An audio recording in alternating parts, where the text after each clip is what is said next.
Okay, guys, so what's going to happen today is I'm actually going to read our first short story to you, The Landlady. And throughout the story, I have made moments for you to stop. We're simply going to call these summary stops. And when I stop you, I'm just going to have you write 2 sentences about what you learned in that section of the story. Just 2 sentences. Now, you can do one of 2 things. You can simply just write in the margins, but if that drives you nuts or you have an extra large handwriting, you could write it on the back if you wanted to and just number them for me.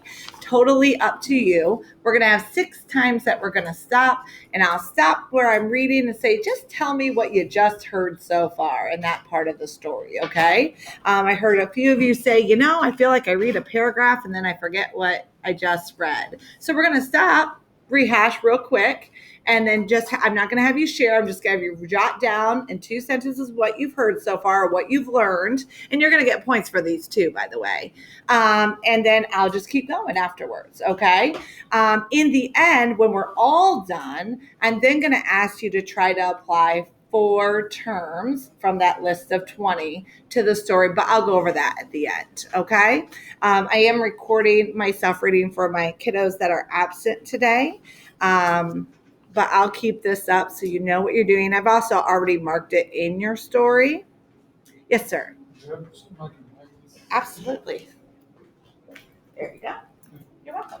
Okay, everyone have something to write with? And nobody had written this particular story on their reading survey, but some of you may have actually read it. If so, just don't give away the ending. If so, this is a Roald Dahl story. And I will tell you, I did find this copy online, and there's a couple typos, but I will just read it as it should be. Okay? Any questions before I get started? I do ask that you keep your phones away today since I'm reading to you, and you're going to have to stop and write. And then once we're all done, you can get them back out. Okay? The Landlady by Roald Dahl. Billy Weaver had traveled down from London on the slow afternoon train with a change at Swindon on the way. And by the time he got to Bath, it was about 9 o'clock in the evening, and the moon was coming up out of the clear, starry night over the houses opposite the station entrance. But the air was deadly cold, and the wind was like a flat blade of ice on his cheeks. "Excuse me," he said, "but is there a fairly cheap hotel not too far away from here?" "Try the Bell and Dragon," the porter answered, pointing down the road. "They might take you in. It's about a quarter of a mile along the other side." Billy thanked him and picked up his suitcase and set out to walk the quarter mile to the Bell and Dragon. He had never been to Bath before. He didn't know anyone who lived there. But Mr. Greenslade at the head office in London had told him it was a splendid city. "Find your own lodgings," he had said, "and then go along and report to the branch manager as soon as you've got yourself settled." Billy was 17 years old. He was wearing a new navy blue overcoat, a new brown Tribbley hat, and a new brown suit, and he was feeling fine. He walked briskly down the street. He was trying to do everything briskly these days. Briskness, he had decided, was the one common characteristic of all successful businessmen. The big shots up at head office were absolutely fantastically brisk all the time. They were amazing. So we're going to stop here in at least 2 sentences. Can you tell me something you've learned so far about the character, about the setting, anything? 2 sentences, please. Off to the margin or on the back.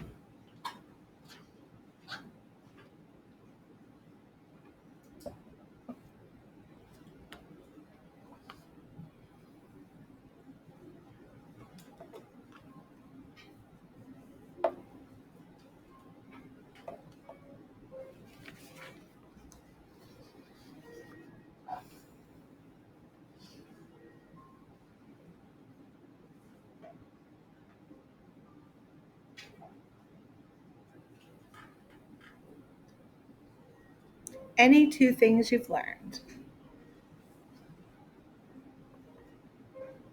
or any items.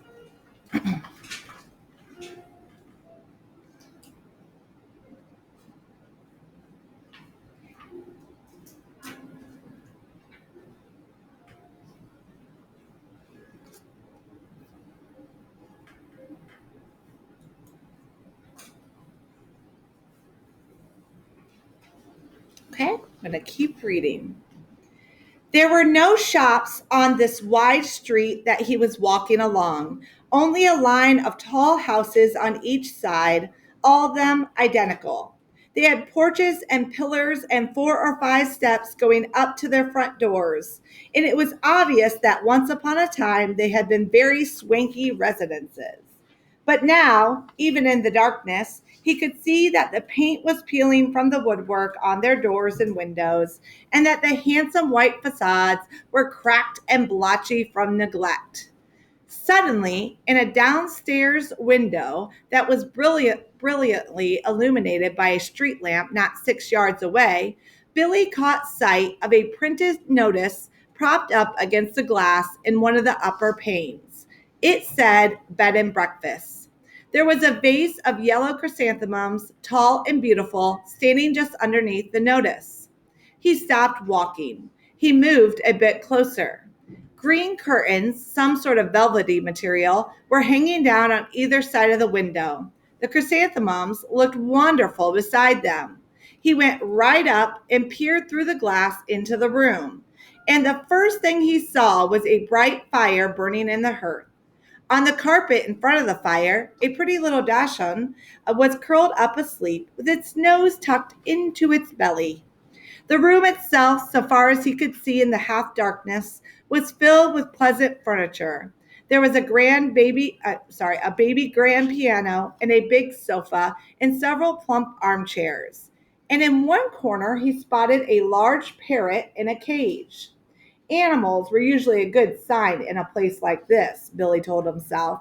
And all in all, it looked to him as though it would be a pretty decent house to stay in. Certainly, it would be more comfortable than the Bell and Dragon. On the other hand, a pub would be more congenial than a boarding house. There would be beer and darts in the evening and lots of people to talk to, and it would probably be a good bit cheaper, too. He had stayed a couple of nights in a pub once before, and he had liked it. He had never stayed in any boarding houses, and to be perfectly honest, he was a tiny bit frightened of them. The name itself conjured up images of watery cabbage, rapacious landladies, and a powerful smell of kippers in the living room. After dithering about like this in the cold for 2 or 3 minutes, Billy decided that he would walk on and take a look at the Bell and Dragon before making up his mind. He turned to go. And now a queer thing happened to him. He was in the act of stepping back and turning away from the window when all at once his eyes was caught and held in the most peculiar manner by the small notice that was there. Bed and breakfast, it said. Bed and breakfast. Bed and breakfast. Bed and breakfast.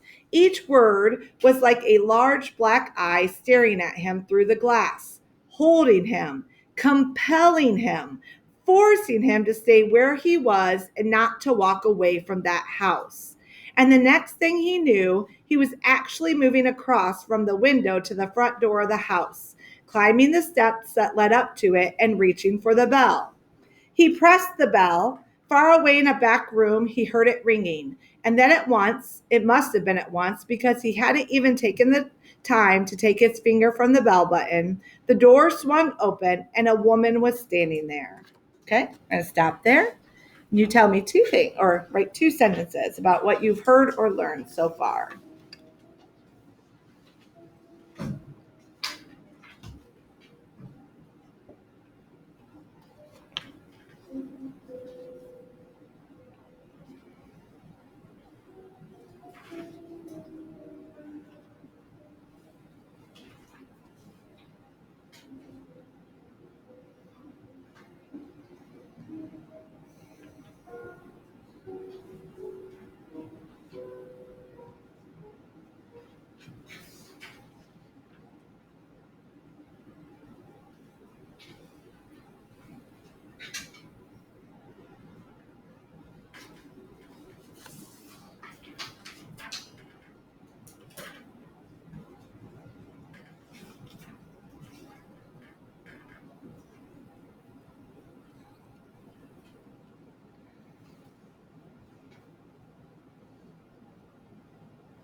Normally, you ring the bell and you have at least a half a minute's wait before the door opens. But this dame was like a jack in the box. He pressed the bell and out she popped. It made him jump.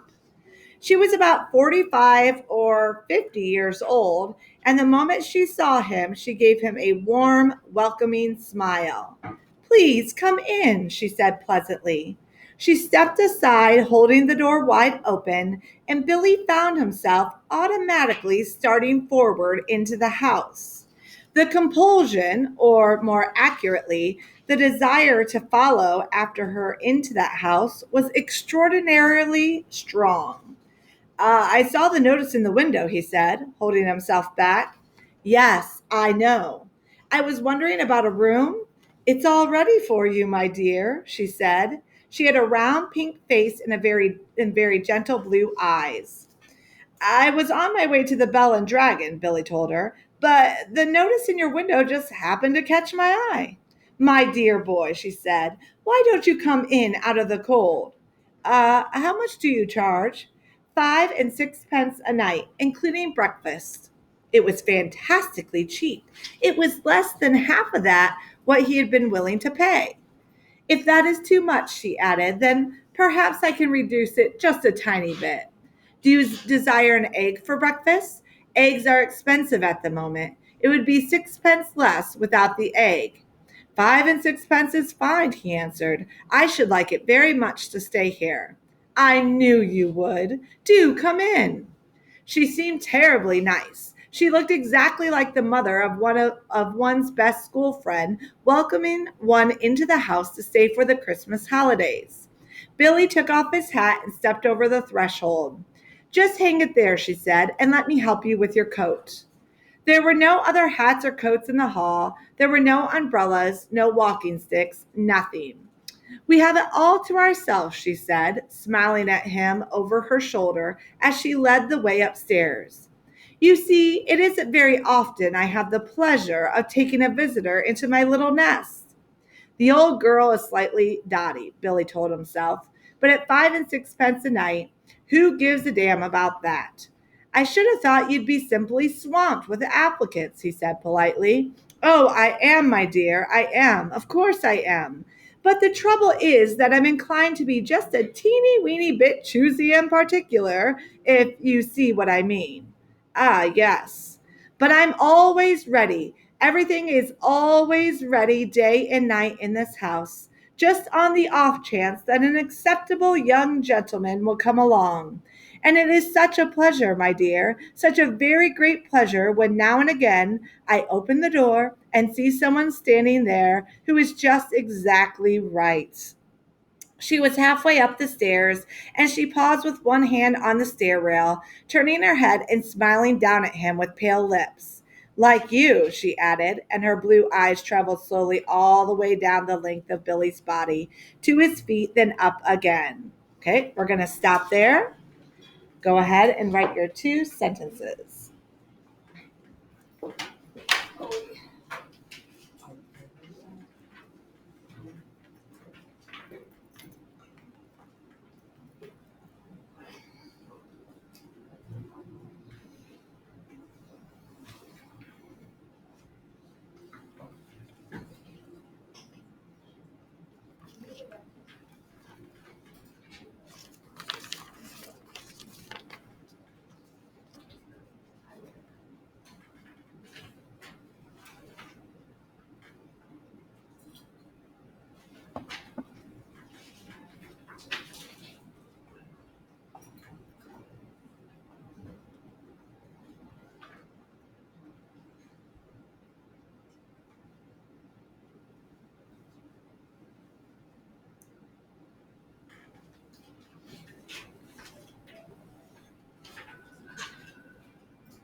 Of course, I'm going to continue, but of course, you can go back at the end and add more too if you need to, okay? On the first floor landing, she said to him, This floor is mine. They climbed up a second flight. And this one is all yours, she said. Here's your room. I do hope you'll like it. She took him into a small but charming front bedroom, switching on the light as she went in. The morning sun comes right in the window, Mr. Perkins. It is Mr. Perkins, isn't it? No, he said. It's Weaver. Mr. Weaver, how nice. I've put a water bottle between the sheets to air them out, Mr. Weaver. It's such a comfort to have a hot water bottle in a strange bed with clean sheets. Don't you agree? And you may light the gas fire at any time if you feel chilly. Thank you, Billy said. Thank you ever so much. He noticed that the bedspread had been taken off the bed and that the bedclothes had been neatly turned back on one side, all ready for someone to get in. I'm so glad you appeared, she said, looking earnestly into his face. I was beginning to get worried. That's all right, Billy answered brightly. You mustn't worry about me. He put his suitcase on the chair and started to open it. And what about supper, my dear? Did you manage to get anything to eat before you came here? I'm not a bit hungry, thank you, he said. I think I'll just go to bed as soon as possible because tomorrow I've got to get up rather early and report to the office. Very well, then. I'll leave you now so that you can unpack. But before you go to bed, would you be kind enough to pop into the sitting room on the ground floor and sign the book? Everyone has to do that because it's the law of the land, and we don't want to go breaking any laws at this stage in the proceedings, do we? She gave him a little wave of the hand and went quickly out of the room and closed the door. Now, the fact that this landlady appeared to be slightly off her rocker didn't worry Billy in the least. After all, she was not only harmless, there was no reason about that, but she was also quite obviously a kind and generous soul. He guessed that she had probably lost a son in the war or something like that and had never gotten over it. So, a few minutes later, after unpacking his suitcase and washing his hands, he trotted downstairs to the ground floor and entered the living room. His landlady wasn't there, but the fire was glowing in the hearth, and the little dachshund was still sleeping in front of it. The room was wonderfully warm and cozy. I'm a lucky fella, he thought, rubbing his hands. This is a bit of all right. Okay, stop there and summarize.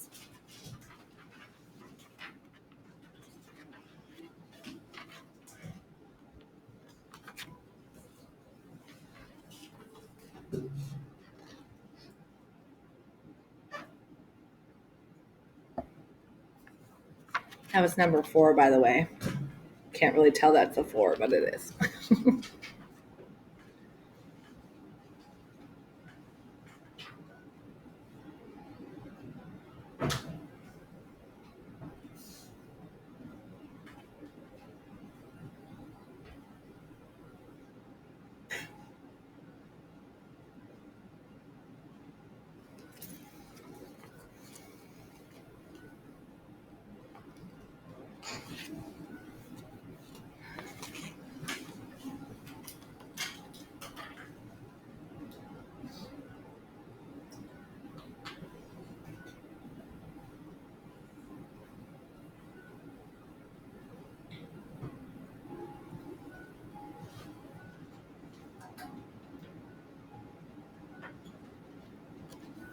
He found the guest book lying open on the piano, so he took out his pen and wrote down his name and address. There were only 2 other entries above his on the page, and as one always does with guest books, he started to read them.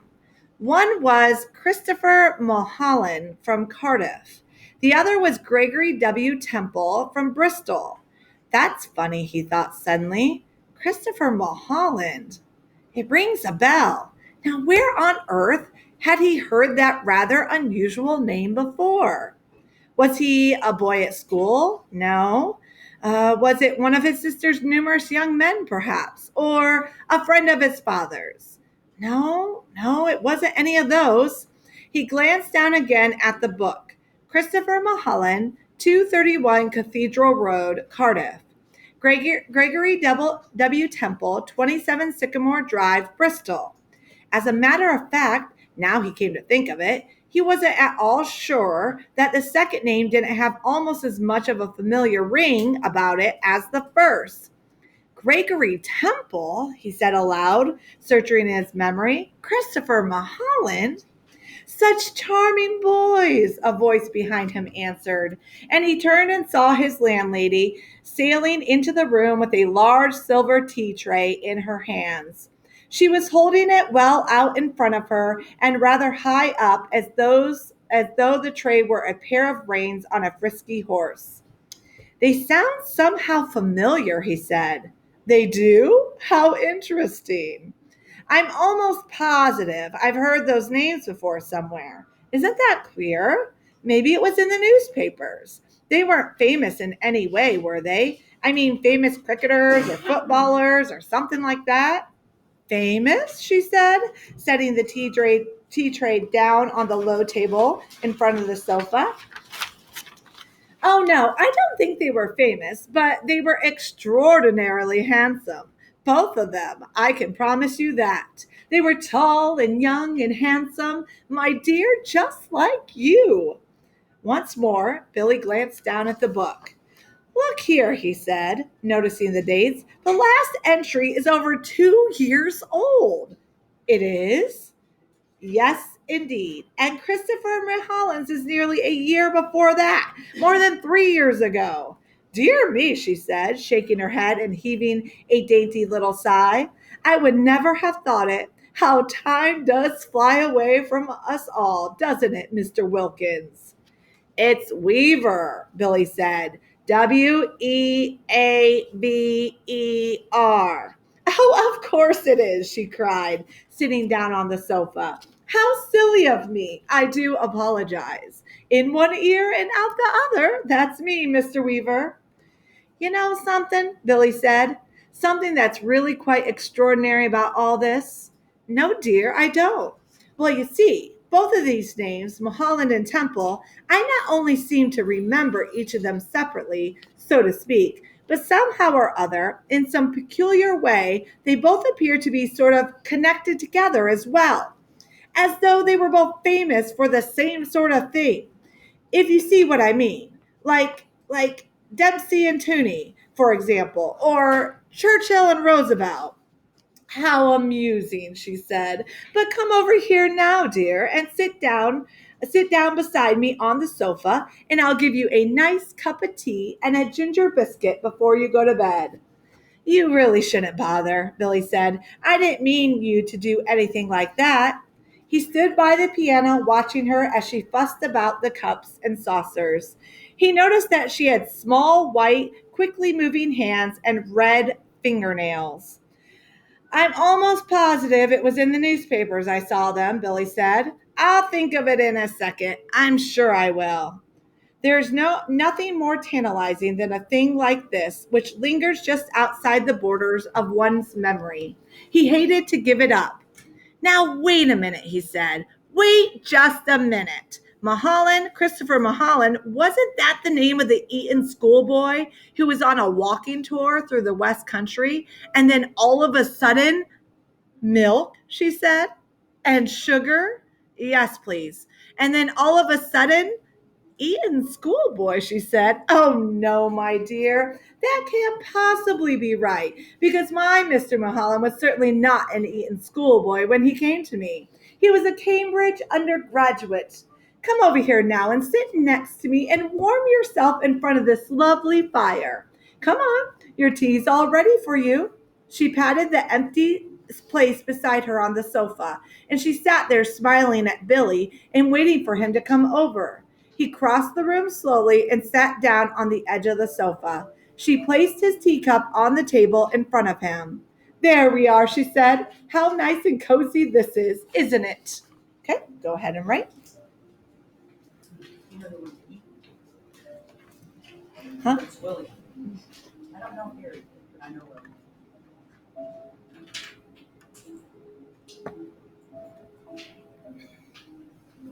After this one, we'll finish reading the story and then I'll have you just summarize the ending for me, okay?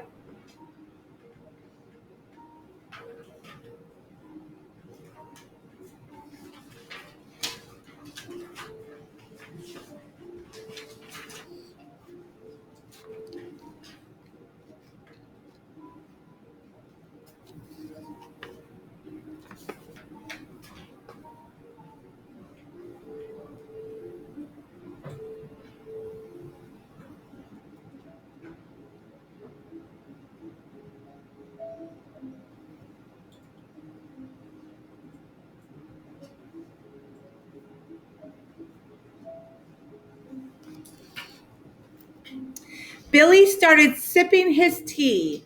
She did the same. For a half a minute or so, neither of them spoke, but Billy knew that she was looking at him. Her body was half turned towards him, and he could feel her eyes resting on his face, watching him over the rim of her teacup. Now and again, he caught a whiff of a peculiar smell that seemed to emanate directly from her person. It was not in the least unpleasant, and it reminded him, well, he wasn't quite sure what it reminded him of. Pickled walnuts, new leather, or was it the corridors of a hospital? Mr. Mulholland was a great one for his tea, she said at length. Never in my life have I seen anyone drink as much tea as dear, sweet Mr. Mulholland. I suppose he left fairly recently, Billy said. He was still puzzling his head about the two names. He was positive now that he had seen them in the newspapers in the headlines. Left, she said, arching her brows. But my dear boy, he never left. He's still here. Mr. Temple is also here. They're on the third floor, both of them together. Billy set down his cup slowly on the table and stared at his landlady. She smiled back at him, and then she put out one of her white hands and patted him comfortably on the knee. How old are you, my dear? She asked. 17. 17, she cried. Oh, it's the perfect age. Mr. Mulholland was also 17, but I think he was a little trifle shorter than you are. In fact, I'm sure he was. And his teeth weren't quite so white. You have the most beautiful teeth, Mr. Weaver. Did you know that? They're not as good as they look, Billy said. They've got simply masses of fillings in them in the back. Mr. Temple, of course, was a little older, she said, ignoring his remark. He was actually 28, and yet I never would have guessed it if he hadn't told me. Never in my whole life there wasn't a blemish on his body. A what? Billy said. His skin, just like a baby's. There was a pause. Billy picked up his teacup and took another sip of his tea. Then he set it down again gently in its saucer. He waited for her to say something else, but she seemed to have lapsed into another of her silences. He sat there staring straight ahead of him into the far corner of the room, biting his lower lip. That parrot, he said at last. You know something? It had me completely fooled when I first saw it through the window from the street. I could have sworn it was alive. Alas, no longer. It's most terribly clever, the way it's been done, he said. It doesn't look in the least bit dead. Who did it? I did. You did? Of course, she said. And have you met my little Basil as well? She nodded towards the dachshund, curled up so comfortably in front of the fire. Billy looked at it, and suddenly he realized that this animal had all the time been just as silent and motionless as the parrot. He put a hand and touched it gently on the top of its back. The back was hard and cold, and when he pushed the hair to one side with his fingers, he could see the skin underneath, grayish black and dry and perfectly preserved. Good gracious me, he said. How absolutely fascinating. He turned away from the dog and stared with deep admiration at this little woman beside him on the sofa. It must be most awfully difficult to do a thing like that. Not in the least, she said. I stuff all my little pets myself when they pass away. Will you have another cup of tea? No, thank you, Billy said. The tea tasted faintly a bit of bitter almonds, and he didn't much care for it. You did sign the book, didn't you? Oh, yes. That's good, because later on, if I happen to forget what you were called, then I can always come down here and look it up. I still do that almost every day with Mr. Mulholland and Mr. Temple, Billy said. Gregory Temple. Excuse my asking, but haven't there been any other guests here except them in the last 2 or 3 years? Holding her teacup high in one hand, inclining her head slightly to the left, she looked up at him out of the corner of her eyes and gave him another gentle little smile. No, my dear, she said, only you. Write down at the end what you think possibly is happening.